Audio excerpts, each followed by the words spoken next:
Howdy, Fat Yoga Dad. There are times when being the parent of a critically or chronically ill child is really, really tough. There are moments in your life where you would do anything, if you could, to switch places with them. I've experienced that many, many times with my son and my daughter, who both have cystic fibrosis. I have 5 kids, and my second and third children both have CF. At this point, my family has been through 3 double lung transplants between the 2 kids. I think there's a variety of different things that are difficult about dealing with kids that have illnesses, but one of the hardest is just watching them have to suffer. It tears your heart out. I know it does me. I imagine it would any parent. It's tough. Having to go see my kids in the hospital is always hard. I try to focus on how they're doing and if they need anything. And I always want to talk to the doctors and the nurses about, their numbers and the stats of what's going on with them. I don't know that any of that makes any difference in the big scheme of things. For me, I like to be educated on what's going on how a particular condition might be progressing or what's happening and in what ways. That education,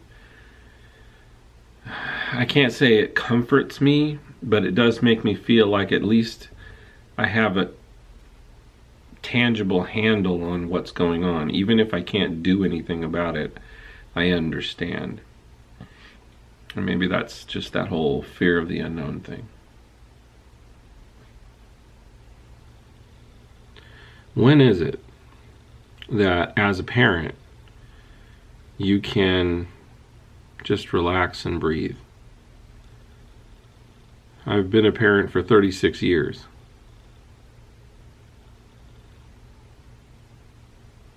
I haven't found that spot yet.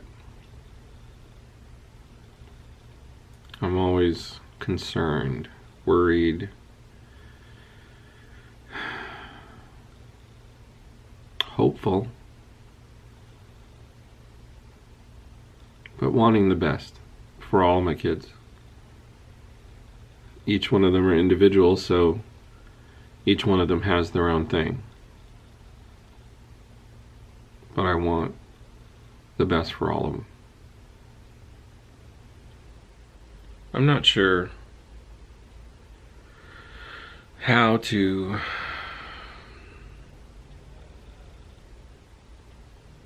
make a point here other than I can relate to all of those of you who are going through similar things, whether it's cystic fibrosis or cancer or any other, range of conditions that happen to human beings. It's hard. In the DSM, which is the book that anybody in behavioral health diagnoses from, there is post-traumatic stress disorder, PTSD. We found out about PTSD from combat veterans, but we now know that it's much more than combat veterans that get PTSD.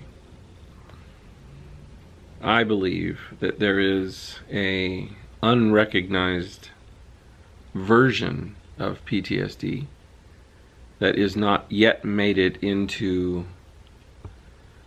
the DSM. But I believe it's real and present, none the same.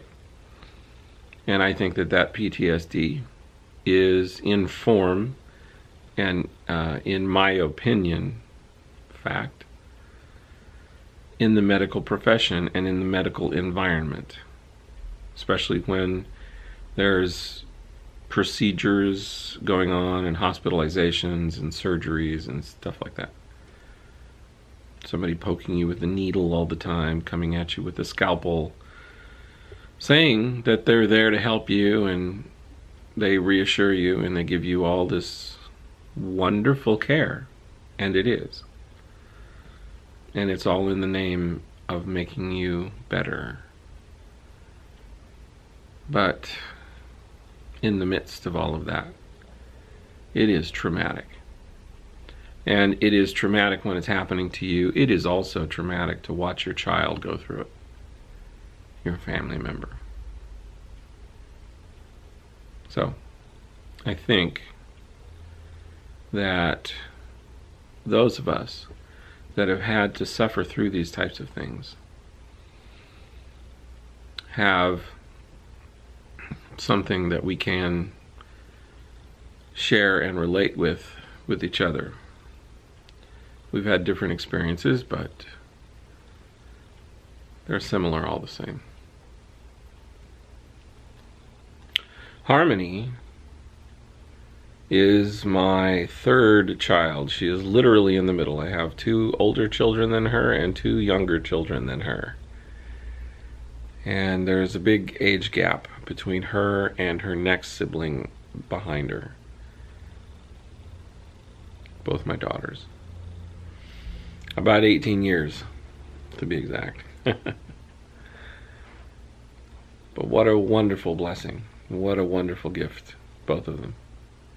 All of my kids, but those 2 girls are pretty special. And it is so hard to watch Harmony go through what she's going through. 2 double lung transplants in 2.5 years. She is a warrior princess. She's awesome. And she goes through it like a trooper.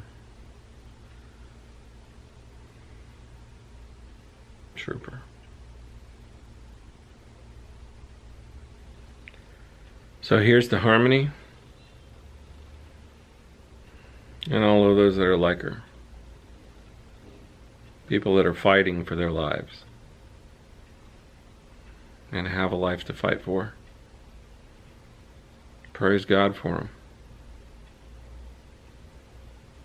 And for all the families that are out there going through it, like mine.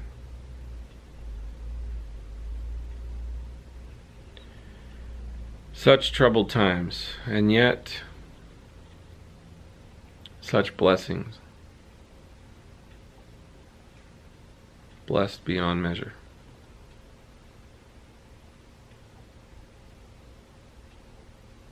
So, this is what I would say to you.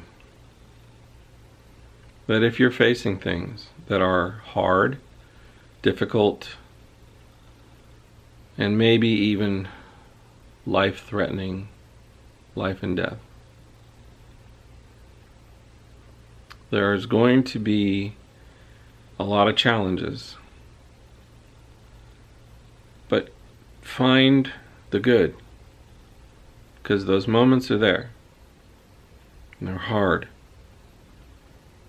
But you can smile. You can laugh. And it's okay. Do what you gotta do. It's gonna be okay.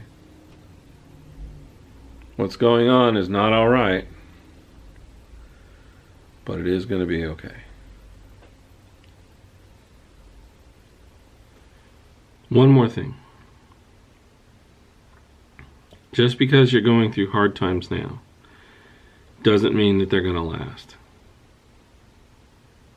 It doesn't mean that it's going to keep on going, and it doesn't mean that you're not going to have some good times right around the corner. We all go through difficulties. We all go through hard times. We all go through loss. So find the good where you can. But it doesn't last forever. You know, the good doesn't last forever either. It's ebb and flow.